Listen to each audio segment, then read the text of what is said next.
7 days 7 salad ரெசிப்பியில் இன்றைக்கி டே 1 கொண்டக்கடலை salad. நான் அதுக்கு வெள்ளை கொண்டக்கடலை எடுத்திருக்கேன்.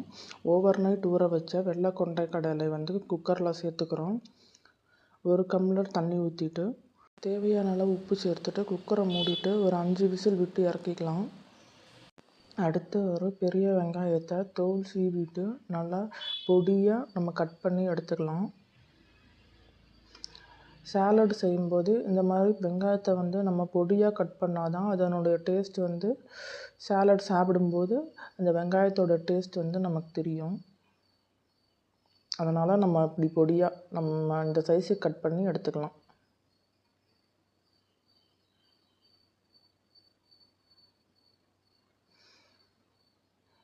வெங்காயம் கட் பண்ணி எடுத்தாச்சு. அடுத்து நம்ம கேரட், மீடியம் சைஸ் கேரட்டை நம்ம தோல் சீவிட்டு பின்னாடியும் முன்னாடியும் கொஞ்சம் கட் பண்ணி எடுத்துட்டு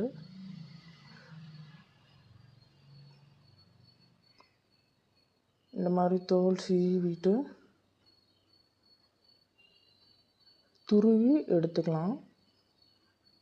நம்ம துருவி சேர்க்கும்போது நம்ம சாப்பிடும்போது அந்த கேரட்டோட ஃப்ளேவர் நமக்கு தெரியும்.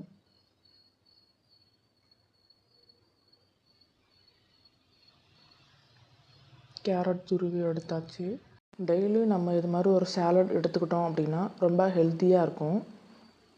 டெய்லி ஒரே மாதிரி சாப்பிட்றதுக்கு இப்படி டிஃப்ரெண்ட்டாக செஞ்சு சாப்பிட்டுக்கலாம். அடுத்து கொண்டக்கடலை வேக வச்சது விசில் போயிடுச்சு. விசில் எடுத்துகிட்டு வெந்துருச்சான்னு பார்ப்போம். கொண்டக்கடலை நல்லா வெந்திருக்கு. இந்த அளவுக்கு வேகணும். அடுத்து தண்ணியை வடிச்சிட்டு எடுத்து வச்சிடலாம்.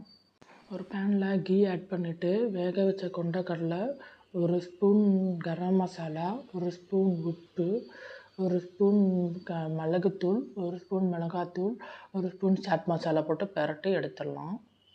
அடுத்து பொடியாக கட் பண்ண வெங்காயம், பொடியாக கட் பண்ண கேரட்டு, அப்புறம் கொண்டக்கடலை சேர்த்துட்டு 1 ஸ்பூன் தயிர் ஆட் பண்ணிக்கலாம். கொஞ்சம் லெமன் ஜூஸ் ஆட் பண்ணி நல்லா கலந்து எடுத்துடலாம்.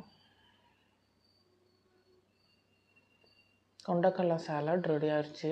நீங்களும் ட்ரை பண்ணி பாருங்கள். ரொம்ப சூப்பராக இருக்குது.